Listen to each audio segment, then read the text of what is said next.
इसमें वर्णन किया गया है कि मित्र के साथ में यदि कुछ ऐसा छल और दुराव किया, शिव महापुराण में वर्णन है, सोने की चोरी की है उसका प्रायश्चित है, शराब पी है उसका प्रायश्चित है, पराया पुरुष पराई स्त्री के साथ संबंध बने उसका प्रायश्चित है, लेकिन मित्र को धोखा दिया है इसका कोई प्रायश्चित नहीं है। भगवान व्यास कहते हैं, हे जैमिनी, एक एकादशी का व्रत है जो इतने बड़े पाप से भी जीव को मुक्त कर देता है, इसलिए 11 से बड़ा कोई व्रत है ही नहीं। तो एकदा भगवान विष्णु प्रजानाम दुःखनाशनम वैनते समारूह्य जगामा यम मंदिरम। एक दिन की बात थी, गरुण जी भगवान नारायण के पास पहुंचे, चरणों में वंदन किया, प्रणाम किया, भगवान ने बैठने को जगह दी और गरुण को कहा, बताइए कैसे हो तुम। तो गरुण की आंख में आंसू आ रहे थे। गरुड़ ने कहा, भगवान मैं बहुत बड़ा दुखी हूँ। कैसे दुखी हूँ कि आपके भक्तों को लेने के लिए मैं जाता हूँ तो अपनी पीठ पर बिठा कर लेकर के आता हूँ, मैं अपनी आँखों से देखता हूँ मृत्यु लोक में जीव इतना कष्ट में है, इतना परेशानी में है कि मुझसे उनका कष्ट देखा नहीं जाता। हे भगवान, ऐसा कोई उपाय है क्या कि ये जीव इन कष्टों से बच जावे। भगवान ने कहा, हाँ, उसका बस एक ही उपाय है, लेकिन वो अभी संभव नहीं है, लेकिन कुछ समय के बाद संभव हो जाएगा। तो पूछा, वो कैसे। भगवान नारायण ने कहा कि मृत्यु लोक में एक मुर नाम का दैत्य प्रकट हुआ है और उसने लोगों को बड़ा परेशान किया है, देवता भी उससे बहुत ज़्यादा परेशान है। अभी कुछ समय पहले कैलाश पर एक मंत्रणा हुई थी, हे गरुण, मैं भी उस मंत्रणा में गया था, तो वहाँ ये बात रखी गई थी कि मुर नाम के दैत्य का कैसे वध किया जाए जिससे देवता ठीक से जीवन जी सकें। तो वहाँ भगवान शंकर ने मुझे आदेश दिया है कि तुम उस निशाचर को वध करो। तो मैं तैयारी कर रहा हूँ, मैं मृत्यु लोक में पहुँचूँगा, मुर नाम के दैत्य के साथ मेरा युद्ध होगा, लेकिन मेरे लिए उस दैत्य को जीतना बड़ा मुश्किल होगा। मेरी देह से एक देवी प्रकट होगी, उसका नाम होगा एकादशी, उसके माध्यम से मैं उस दैत्य को जीतूंगा। गरुण उस समय मेरा नाम मुरारी होगा और मैं उस एकादशी को वरदान दूंगा कि जो तेरी आराधना साधना उपासना करेंगे मृत्यु लोक में, उन्हें लेने के लिए मेरा गरुण देव धरती पर जाएगा, तुम्हारी पीठ पर वह लोग चल करके आएंगे। आनंद कर दिया, ये बात इसमें लिखी है और वह घटना यहीं की है, मार्गशीर्ष के महीने की घटना थी। हजारों वर्षों तक भगवान का युद्ध हुआ और ये राक्षस कैसे भी मरने में आ नहीं रहा था। भगवान विश्राम के लिए बद्रीनाथ के क्षेत्र में एक गुफा में प्रवेश कर गए। इतने में यह व्यक्ति उस गुफा में प्रवेश करके आया और इसने भगवान को जैसे ही ललकारा, उसी समय भगवान नारायण के दिव्य विग्रह से एक देवी प्रकट हो गई है और उसने इस राक्षस को खत्म कर दिया। भगवान का नाम मुरारी हुआ। परमात्मा ने इसको वरदान दिया, हे देवी, तुम्हारा ध्यान करने से 5 ज्ञानेंद्रिय, 5 कर्मेंद्रिय 10 और मन एकाग्र चित्त हो जाएंगे, इसलिए लोग तुमको एकादशी के नाम से जानेंगे। जो तुम्हारा व्रत करेंगे उनका उद्धार, उनका पाप कल्याण, उनका उद्धार आत्म कल्याण होगा और तुम्हारा व्रत करने वाले लोगों के हृदय से पाप पुरुष है वो बाहर निकल करके चला जाएगा, अंदर पाप रहेगा ही नहीं। यह भगवान ने कहा। तो ये जो अद्भुत, देखिए, जब एकादशी का व्रत करने को लोग तैयार हुए तो उनकी देह से पाप बाहर निकल के जा रहा था। भगवान सन्मुख खड़े थे, स्पष्ट इसमें लिखा है। तो उस पाप ने कहा, प्रभु मेरे लिए स्थान तो बता दो, मैं कहाँ रहूं। तो भगवान कहते हैं, तुम कहाँ रहोगे हम बताए देते हैं। तो भगवान ने कहा, एकादश्याम समायान अंत प्रमनत्ताम जगत्त्रयम। 3 लोक 14 भुवन में जो भी कोई एकादशी का व्रत करेगा उसके हृदय से तू बाहर निकल के जाएगा। अन्नमासत निश्चता भवन्तु पाप पुरुषम। और जो लोग उस दिन अन्न खाएंगे वह पाप, तू पाप उन अन्न खाने वाले लोगों के हृदय में जाकर के बैठ जाएगा। ये पद्म पुराण में लिखा है। धरती का समग्र जितना भी जो एकादशी का जो व्रत करते हैं उनके सब पाप निकलते हुए भागते हैं और वो कहाँ जाते हैं। भगवान नारायण ने कहा कि जो एकादशी को अन्न खावे उसके हृदय में जाकर के बैठ जाइए। ये बिल्कुल कन्फर्म है, 100% का 1000 10 लाख % सही है। धरती का जितना भी पाप है एकादशी के दिन अन्न खाने वाले लोगों के हृदय में ये पाप बैठ जाता है। भगवान बोले हैं ना, प्रभु ने ये स्पष्ट कह दिया, भगवान ने कहा अन्नमाश्रमस्तिष्ठम भवंतम पाप पुरुषम, कह दिया एकादशी के दिन जो अन्न खाएगा उसके हृदय में तू बैठ जाना। और न हनेशति मन मूर्ति एकादशी आमती थी, और जो एकादशी के दिन जो 11 का व्रत करे, मुझ नारायण का अभिषेक पूजन बंदन करे, एकादशी की कथा सुने, उसकी तरफ तू मुड़ करके भी मत देखना। भगवान नारायण ने ऐसा इस पाप पुरुष को आदेश दिया है। तो सबको बहुत आग्रह पूर्वक मैं निवेदन कर दूं कि आप एकादशी के दिन अन्न मत लीजिए। एकादशी का उद्यापन इसलिए किया जाता है कि जब एकादशी का उद्यापन कर देते हैं, शरीर काम नहीं करता, तो फिर व्यक्ति को भोजन लेने में, ये भी इसी पद्म पुराण में लिखा है, फिर व्यक्ति को अन्न लेने में अपराध नहीं लगता। हाँ, उनके लिए कुछ बातें बताई गई हैं। एकादशी के दिन कच्ची रसोई न लें, रोटी ना खाएं एकादशी को, दाल ना खाएं, चना ना खाएं, मसूर ना खाएं, कांसे के बर्तन को प्रयोग में ना लें, तेल को भी प्रयोग में ना लें, चावल तो किसी भी प्रकार से लेना ही नहीं है, मटर मसूर इन सब चीज़ों को मना कर दिया है। सब भगवान नारायण ने ही ये विधि बनाई है। हाँ, यदि एकादशी के दिन, ये उनके लिए है जो एकादशी का उद्यापन कर बैठे हैं, वो पराठा ले सकते हैं, वो पूड़ी ले सकते हैं, ये उनके लिए दाल चावल ये सब चीज़ें बिल्कुल निषेध हैं। मेरी कही गई बात समझ में आ रही है? बड़ा अद्भुत वर्णन पद्म पुराण में किया गया है। एक बार आपने किसी भी व्रत का उद्यापन कर दिया है तो दोबारा उसके उद्यापन की आवश्यकता नहीं पड़ती। तो 3 वर्ष में जिसमें एक आध बार अधिक मास पड़ जाए तो एक बार आप उसका उद्यापन कर दें, फिर उसके बाद फिर आप व्रत करते रहिएगा। उद्यापन करने का सबसे बड़ा आनंद ये है कि जब आप उद्यापन करते हैं तो कभी व्रत छूट भी जाता है तो उसका कोई भी किसी भी प्रकार का अपराध नहीं लगता। ये उद्यापन की बहुत बड़ी महिमा है। आइए 11:15 देखो मैसेज में, आहा आनंद आ गया, मेरा तो मन खुश हो गया। बद्रीनाथ धाम में पहुंचकर इतनी सुंदर कथा सुना रहे हैं, आपके लिए करोड़ों करोड़ों बार प्रणाम और धन्यवाद। मैं भी आपको धन्यवाद देता हूं क्योंकि आप सुन रहे हैं, इसलिए आनंद हो रहा है।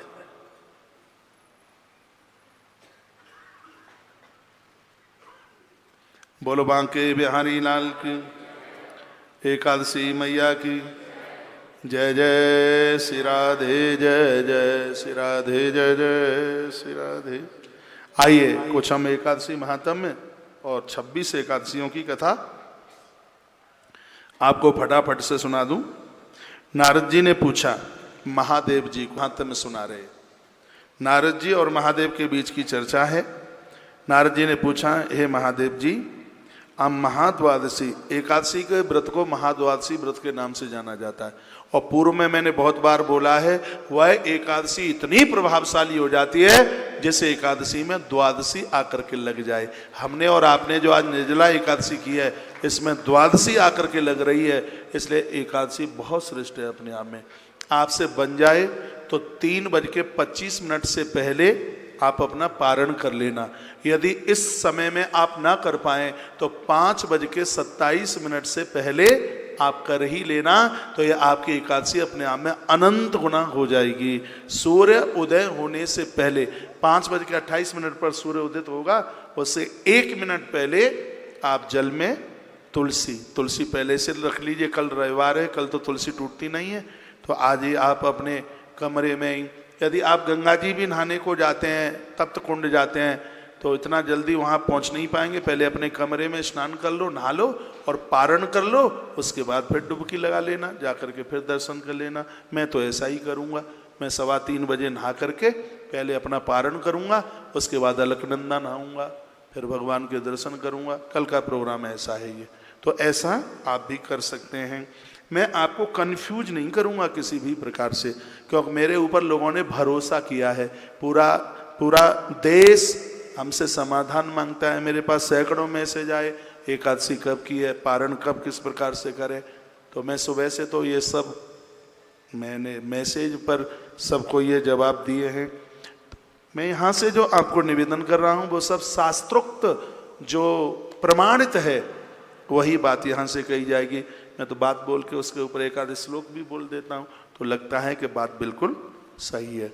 एक बात और मैं बोल दूं, यदि आप निर्जल व्रत नहीं कर सकते हैं, जब तक कर सकें, दोपहर तक कर सकें, 2 बजे तक कर सकें, 4 बजे तक कर सकें, ऐसा संकल्प लें, हे प्रभु जब तक हम पानी के बिना रह सकते हैं तब तक हम रह रहे हैं। जब प्यास लगे तब आप जल पी लीजिए, कोई भी आपको दोष नहीं लगेगा।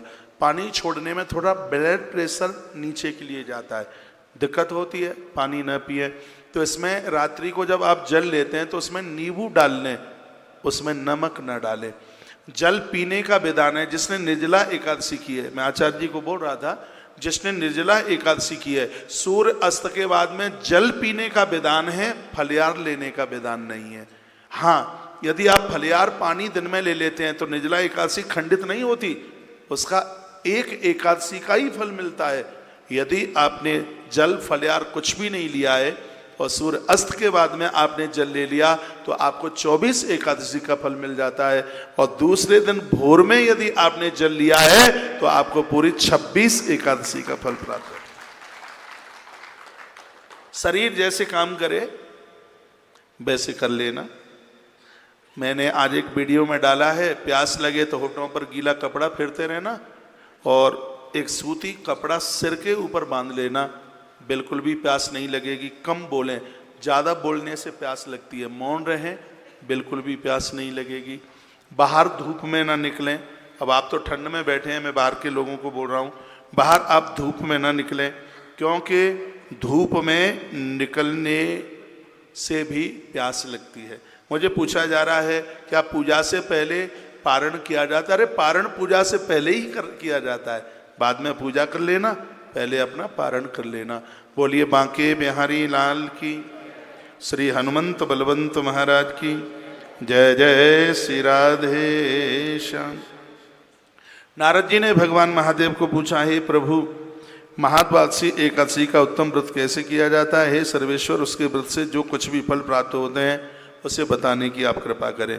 भगवान शंकर जी कहने लगे कि हे नारद, यह एकादशी महान पुण्य फल को देने वाली है, श्रेष्ठ मुनियों को भी इसका अनुष्ठान करना चाहिए। शंकर जी बोले, कितना भी तपस्वी महात्मा क्यों न हो, उसकी तपस्या फलीभूत तभी हो सकती है जब वो एकादशी का व्रत करे।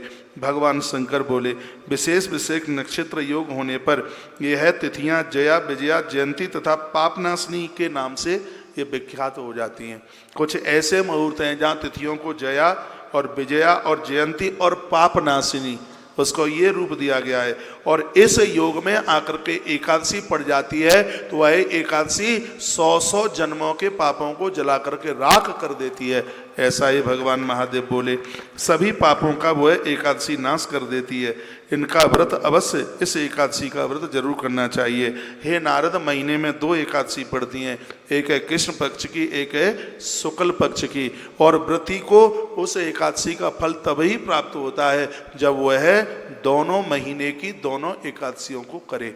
भगवान शंकर बोले, बहुत लोगों को जानकारी नहीं होती है, शुक्ल पक्ष की एकादशी कर लेते हैं, लेकिन भगवान महादेव ने कहा है कि महीने में पड़ने वाली दोनों ही एकादशी का व्रत होना चाहिए। जब शुक्ल पक्ष की एकादशी कभी पुनर्वसु नक्षत्र उस दिन पड़ जाए, ये वही पुनर्वसु है जिस नक्षत्र में राम जी का जन्म हुआ।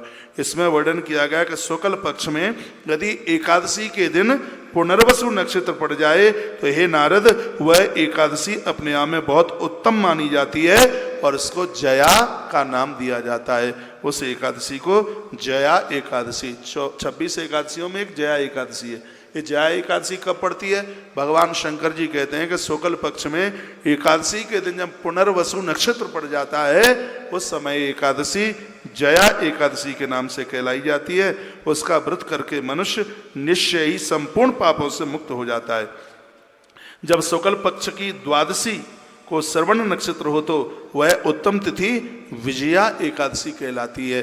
जब श्रवण नक्षत्र पड़ जाता है तो ऑटोमेटिक एकादशी द्वादशी में मिली ही हुई होती है और उस एकादशी की अपने आप में बहुत बड़ी महिमा हो जाती है और वह विजया के नाम से ख्याति प्राप्त करती है। इसमें किया हुआ दान, एकादशी के दिन हे नारद किया गया दान और ब्राह्मण भोजन। देखो इसमें कितनी बड़ी बात कही है। ये मेरे पास में ग्रंथ है, इसमें लिखा है, भगवान शंकर कहते हैं यदि एकादशी के दिन यदि दान कर दिया जावे और द्वादशी के दिन ब्राह्मण को भोजन करा दिया जावे तो उस एकादशी का फल, हे नारद, सीधा 1000 गुना बढ़ जाता है, ऐसा भगवान शंकर कहते हैं। इस बात को एक बार फिर सुन लीजिए। इसमें वर्णन है कि एकादशी का जो व्रत कर रहा है, यदि एकादशी के दिन किया उसने दान, द्वादशी के दिन जमाया भोजन ब्राह्मण को, तो उसे एकादशी का फल सहस्र गुना यानी 1000 गुना बढ़ जाता है। होम और उपवास तो सहस्र गुने से भी अधिक। इसमें वर्णन किया गया कि यदि द्वादशी को हवन और कर लिया जाए तो 1000 गुने का 1000 गुना और, यानी 1000 में 1000 का गुणा करना कितना होगा? एक बार देखो मोबाइल में कितना होगा। इसमें भगवान शंकर कहते हैं द्वादशी के दिन यदि उस दिन होम हवन, ये मुझे अभी तक पता नहीं था, आज पता लग रहा है, मुझे मालूम नहीं था इस बात का। तो भगवान की कृपा से कल प्रदोष के समय में कल यज्ञ पड़ रहा है। भगवान कहते हैं, शंकर जी कहते हैं कि द्वादशी के दिन, जिस समय एकादशी का जिस दिन पारण होता है उस दिन यदि उसमें हवन यज्ञ और हो जाए तो 1000 का 1000 गुना उसका फल एकादशी का और प्राप्त हो जाता है। लाख के ऊपर चला जाएगा। हाँ, 10 लाख। हाँ, तो 1000 इंटू 1000, एक एकादशी का फल 10 लाख गुना अपने आप में हो जाता है। तो कितनी अद्भुत महिमा बता दी गई है। जब शुक्ल पक्ष की द्वादशी को रोहिणी नक्षत्र हो तो वह तिथि जयंती कहलाती है। वह सभी पापों को हरने वाली होती है। उस तिथि को पूजित होने पर भगवान गोविंद निश्चयी मनुष्य के सभी पापों को धो डालते हैं। जब कभी शुक्ल पक्ष को द्वादशी को भुक नक्षत्र आ जाए तो वह बहुत ज़्यादा महापुण्यमयी हो जाती है। उस समय उसको पाप नाशनी के नाम से जाना जाता है। जो 1 वर्ष तक प्रतिदिन एक प्रस्त, देखो इसमें क्या बात कही गई है, जो 1 वर्ष तक हर एकादशी के दिन, जो 1 वर्ष तक प्रतिदिन हाँ इसमें प्रतिदिन का लिखा है, जो 1 वर्ष तक प्रतिदिन 1 प्रस्त तिल दान करता है, तथा जो केवल, देखो इसमें वर्णन किया गया है, 1 वर्ष तक आप 1 सेर तिल का दान करेंगे। पूरा साल 365 दिन तिल का दान बहुत बड़ा दान है। 1 वर्ष तक यदि किसी ने तिल का दान किया है और उसने उस पुण्य को जितना प्राप्त किया है उतना ही फल व्यक्ति सिर्फ 1 एकादशी करने से उतने फल की प्राप्ति कर लेता है। अभी स्वयं भगवान शंकर इस एकादशी की महिमा बताते हैं। कहा कि उस तिथि को पूजित होने पर संसार के स्वामी सर्वेश्वर श्री हरि संतुष्ट हो जाते हैं। जो एकादशी का व्रत करता है 24 घंटे में भगवान नारायण किसी न किसी रूप से अपने एकादशी का व्रत करने वाले भक्त को आके दर्शन दे ही देते हैं। ये भगवान शंकर बोल रहे हैं। ये बात फिर रिपीट कर रहा हूँ। भगवान शंकर कहते हैं, नारद, यदि किसी ने एकादशी का व्रत किया है, परमात्मा 24 घंटे में किसी न किसी रूप से नारायण उस अपने भक्त को दर्शन आकर के दे ही देते हैं। भगवान उनके ऊपर अति संतुष्ट होते हैं। सगर का पुत्र था ककुत्स, नहुस, राजा गाधी, इन लोगों ने एकादशी का व्रत करके बहुत कुछ प्राप्त किया। श्री विश्वामित्र जी तो ब्राह्मण बन गए एकादशी मैया की कृपा से। व्यक्ति को कायिक और वाचिक और मानसिक पापों से मुक्ति के लिए, हे नारद, शंकर जी कहते हैं कि व्यक्ति को 11 का एकादशी का व्रत करना ही चाहिए। एकादशी का व्रत संपूर्ण पापों को समाप्त करने वाला होता है। एकादशी के दिन स्नान, दान, जप, होम, स्वाध्याय और देव पूजा, ये लिख लें आप, यदि आप लिख ही रहे हैं तो। एकादशी के दिन स्नान, दान, जप, होम और स्वाध्याय और देवताओं का पूजन, ये बहुत ज़्यादा फलदायी होता है और इसकी महिमा हजारों गुना बढ़ जाती है। युधिष्ठिर ने भगवान श्री कृष्ण को जब पूछा था तो भगवान ने कहा था, हे कुंती नंदन, हेमंत ऋतु में जब परम कल्याणमयी मार्गशीर्ष मास आवे तब उसके कृष्ण पक्ष की द्वादशी तिथि में यदि एकादशी पड़ जाती है तो वो बहुत ज़्यादा अति श्रेयस्कर होती है। लेकिन ये बहुत कम हो पाता है। जब एकादशी द्वादशी में पड़ जाए तो हे युधिष्ठिर, उसकी महिमा बहुत ज़्यादा हो जाती है। व्यक्ति को विधि पूर्वक एकादशी का व्रत, उद्यापन, पूजन ये करना चाहिए। दृढ़ता पूर्वक उत्तम व्रत का पालन करने वाला शुद्ध चित्त स्त्री पुरुष 10वीं को सदा एक ही बार भोजन ले, ये भगवान श्री कृष्ण कहते हैं। यदि 2 बार ले लेता है तो अपराध कुछ भी नहीं है। एक बार लेगा तो एकादशी की महिमा बहुत ज्यादा बढ़ जाएगी, ऐसा कृष्ण युधिष्ठिर को बता रहे हैं। दशमी की शाम को आप भोजन ले लेते हैं, अपराध बिल्कुल भी नहीं है। यदि दशमी की शाम को भोजन नहीं लिया है तो एकादशी की महिमा बहुत ज्यादा बढ़ जाती है, ऐसा वर्णन किया गया है। ताली बजाना मन, नजर लग जाएगी आपको, बिल्कुल मेरे बांके बिहारी लाल नजर तो लग जाएगी। आनंद ले लो कथा का।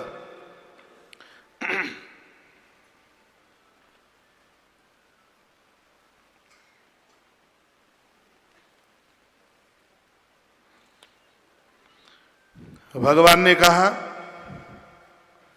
एकादशी का व्रत करने वाले लोगों के लिए रात में भोजन न करें तो कुंती नंदन ज्यादा अच्छी बात है। दशमी को, हे कुंती नंदन, दशमी की रात्रि को भोजन छोड़ दे। एकादशी को प्रातःकाल व्रत करने वाला स्त्री पुरुष व्रत का नियम का संकल्प ले, मानसिक संकल्प ले कि हे प्रभु, जो यह है हम एकादशी का व्रत कर रहे हैं आपकी प्रसन्नता के लिए कर रहे हैं, हमसे कोई गलती ना हो ऐसी आप कृपा करना।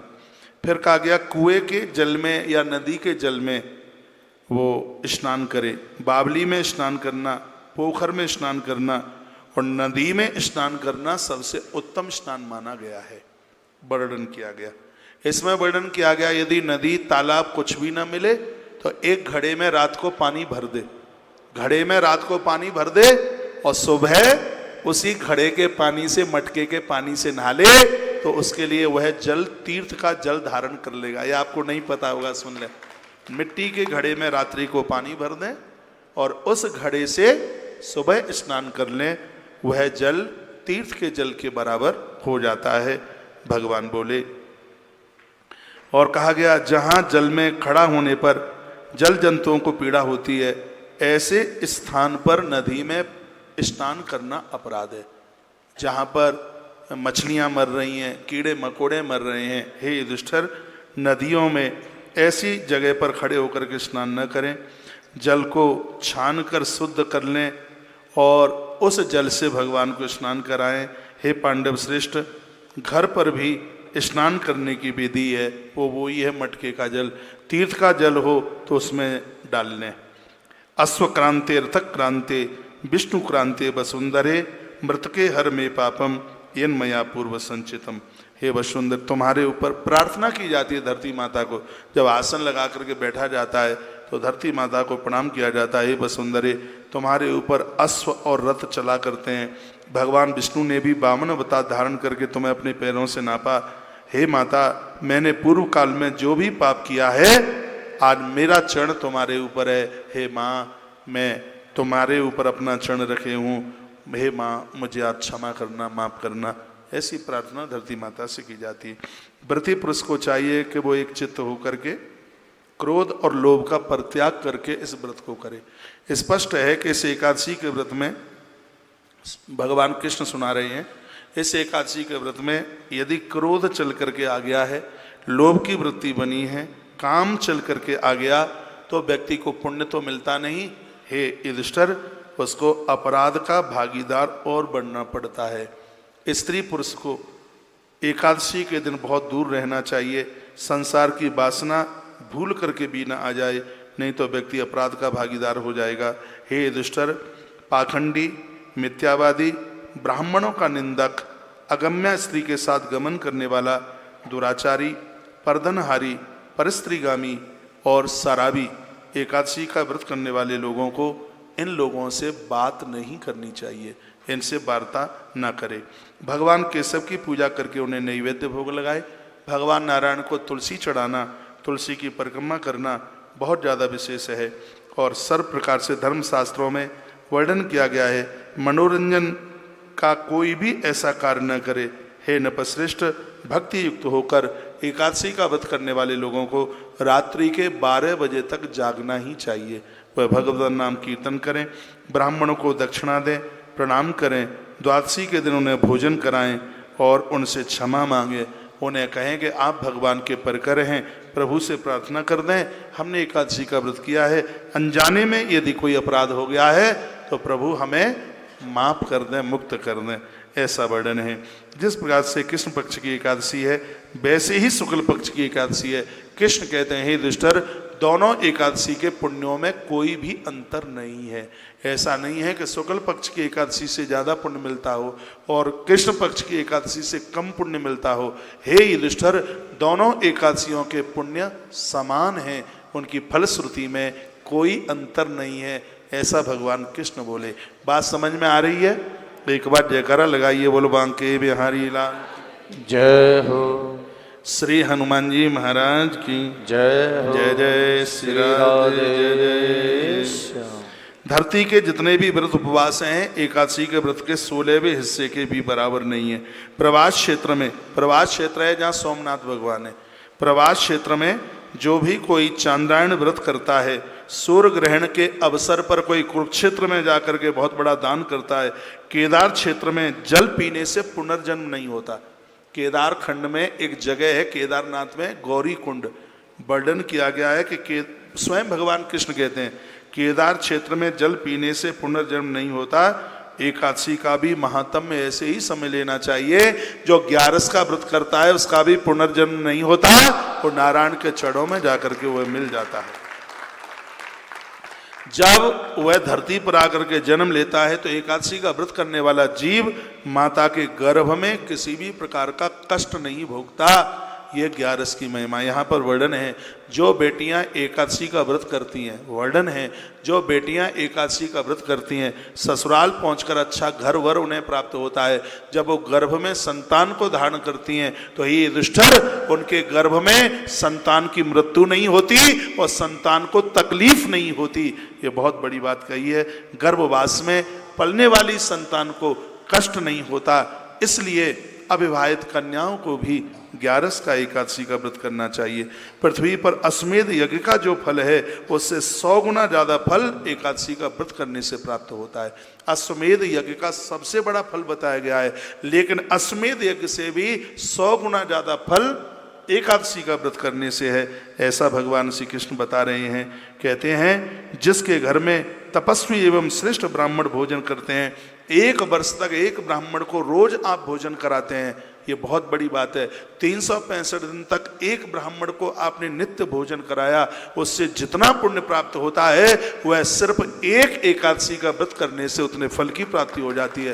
पूरा साल भर कर लिया तो ये तो बहुत बड़ी बात है, सिर्फ एक एकादशी का व्रत करने से 1 वर्ष ब्राह्मण को भोजन कराने पर जितना फल प्राप्त होता है उतने फल की प्राप्ति हो जाती है। बात समझ में आ रही है थोड़ी बहुत? कि मैंने कहीं स्पीड तो नहीं पकड़ ली है ज़्यादा? एक बार जयकारा लगाएं, बोलो बांके बिहारी लाल श्री हनुमंत बलवंत महाराज की जय जय श्री राधे जय जय जय जय श्री राधे। एकादशी व्रत करने वाले को अवश्य, आहा कमाल कर दिया, एकादशी का व्रत करने वाले व्यक्ति को 4 वेद पढ़ने का फल प्राप्त होता है। एकादशी का व्रत करने वाले व्यक्ति को ब्राह्मणों को गोदान, गैया का दान करने का फल प्राप्त होता है, इसमें वर्णन किया गया है।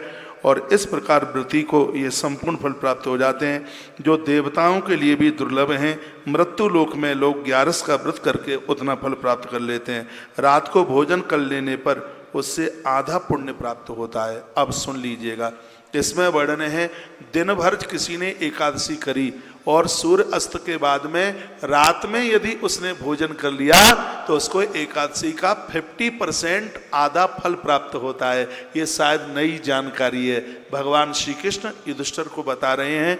और ये नारद पुराण के अंतर्गत जो 11 की महिमा का वर्णन है वो बीच में मैं आपके बीच में रख रहा हूँ। भगवान श्री कृष्ण कहते हैं, युधिष्ठिर, यदि किसी को ऐसी उसके पास सामर्थ्य नहीं है कि वो 24 घंटे का एकादशी का व्रत कर सके, तो दिन में वो एकादशी का व्रत कर ले और रात्रि में यदि वो एक बार भोजन कर लेता है तो उसको उस एकादशी का आधा फल उसको भी प्राप्त होता है, ऐसा भगवान वर्णन कर। तो ये भी भगवान ने बड़ी अच्छी सुविधा कर दी है। हाँ, दिन में व्रत कर लो, यदि नहीं बनता है तो सूर्य अस्त के बाद में, सूर्य अस्त के 24 मिनट के बाद, ये भी वर्णन है।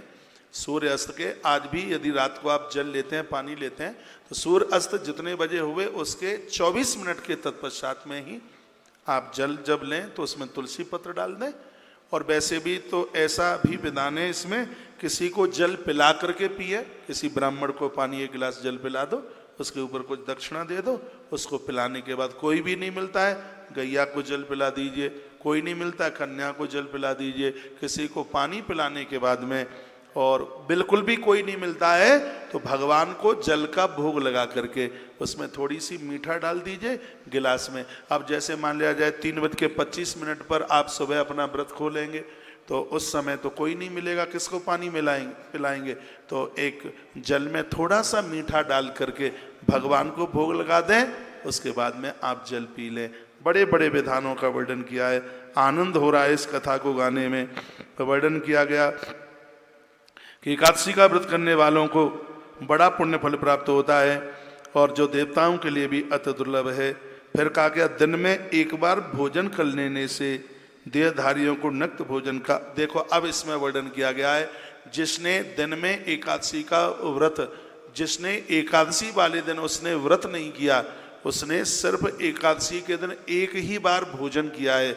इसमें यह भी वर्णन है, एक बार जिसने भोजन, लेकिन भोजन में जो चीज़ें हैं जो मैंने आपको निवेदित की है वो चीज़ें इसमें बिल्कुल भी नहीं आवे। यहाँ पर ये उन लोगों के लिए वर्णन है जिन्होंने एकादशी का व्रत किया और उसके बाद में उन्होंने उद्यापन किया और उसके बाद वो एकादशी नहीं कर पाते हैं, उनके लिए एक बार भोजन की बात भगवान श्री कृष्ण ने कही, 2 बार नहीं, एक बार उनके लिए भोजन, ये यहाँ पर लिखा हुआ है।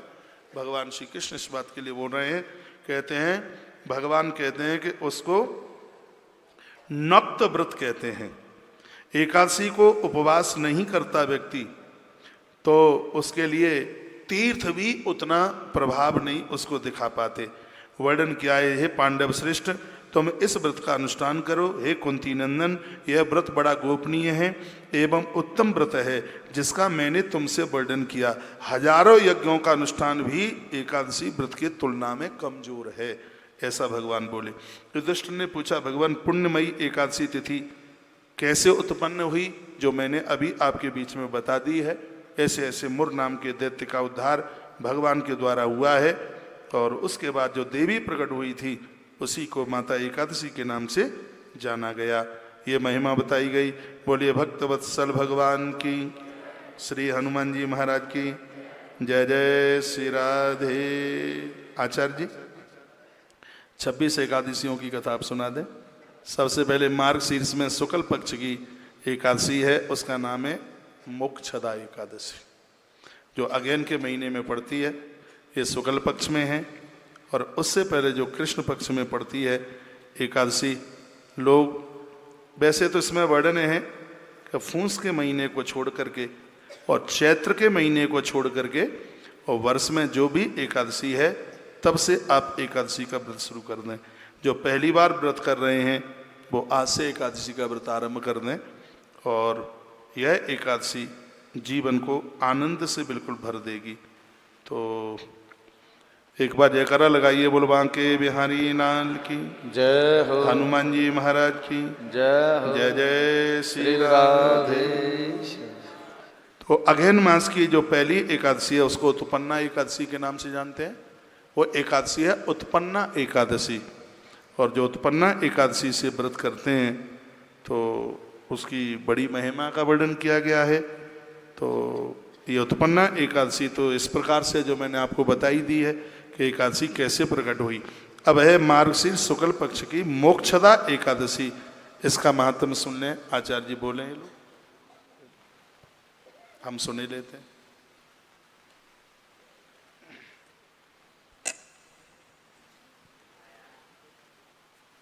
तुम टाइम ज्यादा तो नहीं लगा लोगे, लाओ तुम फटाफट मुझे, तुमको कथा का टाइम हो जाएगा, 1 बज जाएगा है। क्यों तुम बीच में प्रवचन शुरू कर दोगे तो मैं फटाफट सुना देता हूँ। आसन लगा के बैठ जाओ। अब हम उत्पन्ना एकादशी की तो कथा हमने सुन ली है, बद्रीनाथ में माँ प्रकट हुई, नाम उत्पन्ना एकादशी के नाम से जाना गया। अब दूसरी है मोक्षदा एकादशी। युधिष्ठिर बोले, हे देवेश मैं पूछता हूँ, मार्गशीर्ष मास के शुक्ल पक्ष में जो एकादशी होती है उसका नाम क्या है, कौन सी विधि है तथा उसमें किस देवता का पूजन किया जाता है। हे मेरे स्वामी यथार्थ रूप से आप हमें बताइए। हाथ जोड़ करके बैठे, ऐसे ना बैठना, ठीक है, ऐसे बैठिएगा। तो भगवान श्री कृष्ण ने कहा, हे नृपश्रेष्ठ, मार्गशीर्ष के कृष्ण पक्ष में उत्पन्ना एकादशी जो मैंने आपको सुना दिया है, और शुक्ल पक्ष की एकादशी का वर्णन करता हूँ, जिसके सुन मात्र से वाजपेयी यज्ञ का फल प्राप्त होता है। व्रत कर लेना तो युधिष्ठिर ये बहुत बड़ी बात है। जो सिर्फ मोक्षदा एकादशी की कथा सुन लेते हैं उनको वाजपेयी यज्ञ करने का फल प्राप्त होता है। इसका नाम है मोक्षदा एकादशी, जो संपूर्ण पापों का अपहरण करने वाली है। हे राजन, उस दिन यत्न पूर्वक तुलसी की मंजरी, बहुत समझने लायक बात है, मोक्षदा एकादशी के दिन तुलसी की मंजरी, धूप दीप आदि से भगवान दामोदर यानी गोविंद कृष्ण की पूजा की जाती है। पूर्वोक्त विधि से ही जो दशमी के दिन अन्न छोड़ने की बात कही गई है, ये नियम वही है। मोक्षा एकादशी बड़े बड़े महापातकों को नाश कर देती है। इसमें यदि रात्रि को आधी रात तक जागरण किया जाए, नृत्य गीत स्तुति की जाए, भगवान अति प्रसन्न होते हैं। जिसके पितर पापवश नीच योनि में गिर पड़े हैं और जो मुक्ति को प्राप्त नहीं हो रहे हैं, इस मोक्षदा एकादशी के दिन दान पुण्य करने से वह पुरखे मोक्ष को प्राप्त हो जाते हैं। इसमें तनिक भी है दुष्ट संशय नहीं है। पूर्व काल की बात है, वैष्णवों में विभूषित परम रमणीक चंपक नगर में एक बैकानस नाम के राजा राज करते थे। वह अपनी प्रजा का पुत्र की भांति पालन करते थे। इस प्रकार राज्य करते हुए राजा ने एक दिन रात को सपने में अपने पितरों को नीच योनि में पड़े हुए देखा। उन सबको इस अवस्था में देख करके राजा बैखानस बहुत परेशान थे। राजा के मन में बड़ा विस्मय हुआ और प्रातःकाल ब्राह्मणों से उन्होंने उस स्वप्न के बारे में पूरी बात कही। राजा ने कहा, हे ब्राह्मणों, मैंने अपने पितरों को नरक में गिरते हुए देखा है। वे बारंबार रोते रोते मुझसे कह रहे हैं, तुम हमारे तनुज हो, बेटे हो, इसलिए इस नरक समुद्र से हम लोगों का उद्धार कर दो।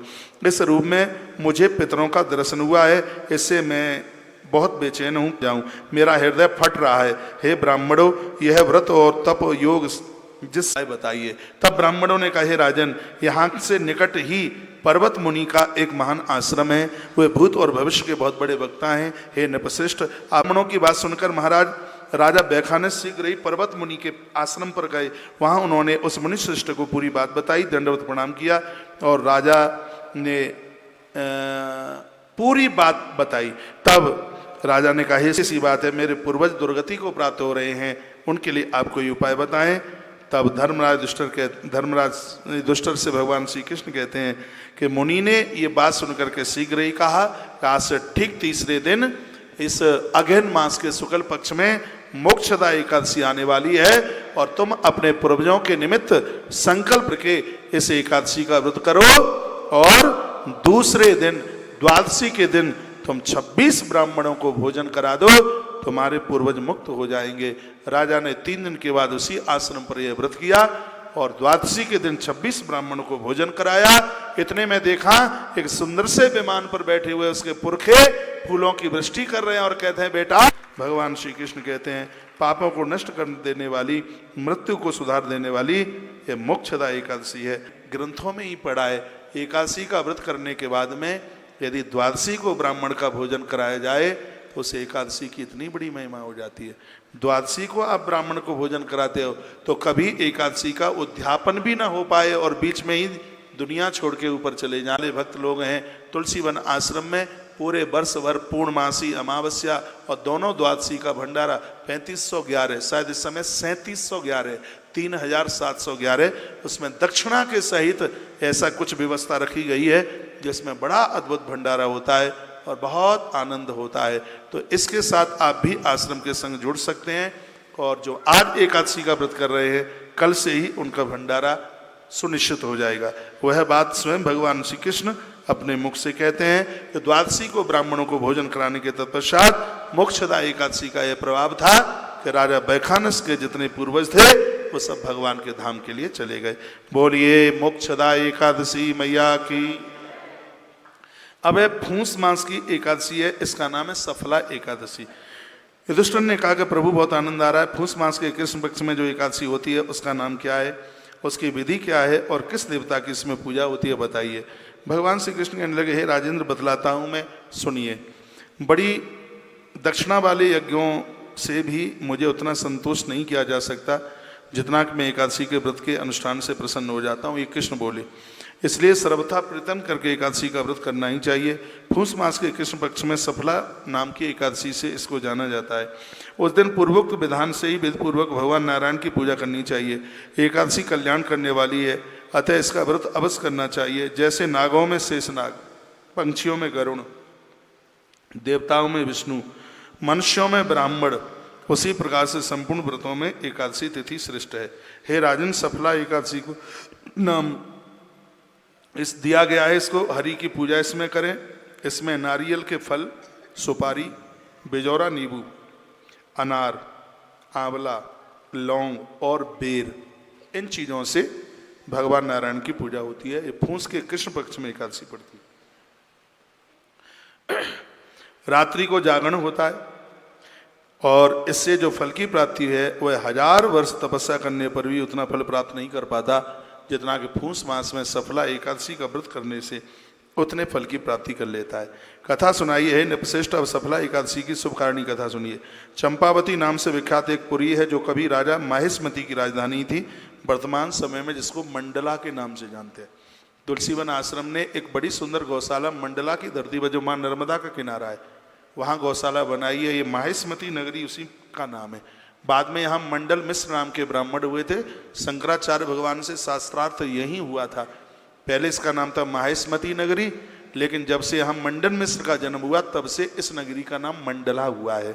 उसी का वर्णन यहाँ किया गया है। हे राजसी, उस राजा के 5 पुत्र थे। उनमें से जो बड़ा था वह सदा पाप कर्म में लगा रहता था। परस्त्रीगामी, वैश्या में आसक्ति उसकी थी। उसने पिता के धन को सब समाप्त कर दिया। वह सदा दुराचार प्राण तथा ब्राह्मणों का निंदक था। वैष्णव और देवताओं में भी हमेशा वो दोष देखता था, निंदा करता था। अपने पुत्र को ऐसा पापाचारी देखकर राजा माहिष्मति ने अपने राजकुमारों में उसका नाम लुम्बक रख दिया, और दूसरे शब्दों में इसको कहते हैं लंपट, ऐसा नाम रख दिया और उसको घर से बाहर निकाल दिया। संपूर्ण धन समाप्त हो गया। एक दिन जब वह चोरी करने के लिए नगर में आया तो रात में पहरे देने वाले सिपाहियों ने इसको पकड़ लिया, किंतु जब उसने अपने राजा माहिष्मत का पुत्र बतलाया तो सिपाहियों ने इसे छोड़ दिया। फिर वह पापी वन में लौटा और प्रतिदिन मांस खाता था। वृक्षों के फल खाकर जीवन निर्वाह। उस दुष्ट का विश्राम स्थान पीपल के पेड़ के नीचे था। वहाँ बहुत वर्षों तक पुराना पीपल का पेड़ था। उस वन में वह वृक्ष एक महान देवता माना जाता था। पाप बुद्धि में लगा हुआ वो लुम्बक वहीं निवास करने लगा। बहुत दिनों के पश्चात एक दिन किसी संचित पुण्य के प्रभाव से उसके द्वारा एकादशी के व्रत का पालन भूल से हो गया। कुछ भी मांस कुछ खाने को मिला नहीं उसको, तो उसको ये व्रत धोखे से हो गया। पूस मास में कृष्ण पक्ष की 10वीं के दिन पापिष्ट लुम्बक ने वृक्षों के फल खाए और वस्त्रहीन होने के कारण रात भर जाड़े का कष्ट भोगता रहा। उस समय न तो उसे नींद आई और न आराम ही मिला। आधी रात्रि तक, क्या पूरी रात्रि तक उसका जागरण हो गया। सूर्योदय होने पर भी उस पापी को होश नहीं था। सफला एकादशी के दिन भी लुम्बक बेहोश पड़ा रहा। दोपहर होने पर उसे चेतना प्राप्त हुई। फिर इधर उधर दृष्टि डालकर वह आसन से उठा और लंगड़े की भांति पैरों से बार बार लगड़ाता हुआ वन के भीतर गया। वह भूख से दुर्बल पीड़ित हो रहा था। हे राजन, उस समय उस लुम्बक ने बहुत से फल लेकर ज्यों ही विश्राम स्थान पर लौटा त्यों ही सूर्यदेव अस्त हो गए। तब उसने वृक्ष की जड़ में बहुत से फल निवेदित कर दिए। इन फलों से लक्ष्मीपति भगवान संतुष्ट हो गए। जो सफला एकादशी के दिन पीपल देवता की पूजा करता है, इस लुम्बक की तरह उसके सभी पाप जल जाते हैं। इस प्रकार अनायास ही पीपल की पूजा हो गई, एकादशी का व्रत हो गया। आकाशवाणी हुई है, राजकुमार तुम सफला एकादशी के प्रसाद से राज्य और पुत्रों को प्राप्त करोगे। बहुत अच्छा कहकर उसने वह वरदान स्वीकार कर लिया। इसके बाद उसका रूप दिव्य हो गया। तब से उसकी उत्तम बुद्धि भगवान विष्णु के चरणों में लग गई। दिव्य आभूषणों को शोभा से संपन्न होकर अकंटक राज्य उसने किया। 15 वर्षों तक वह राज्य का संचालन करता रहा। उस समय भगवान श्री कृष्ण की कृपा से उसके मनमोहक नाम का एक पुत्र हुआ, मनोज्ञ नाम का पुत्र हुआ। जब वह बड़ा हो गया तब लुम्बक ने तुरंत ही राज्य की ममता को छोड़कर और उस बच्चे को गद्दी का मालिक बनाकर जितने दिनों तक वह रहा, जीवित वर्षों तक रहा, उसने एकादशी का व्रत किया। सफला एकादशी के प्रभाव से स्वयं भगवान नारायण का विमान आया। उस पर आरूढ़ होता हुआ लुम्बक भगवान के धाम के लिए चला।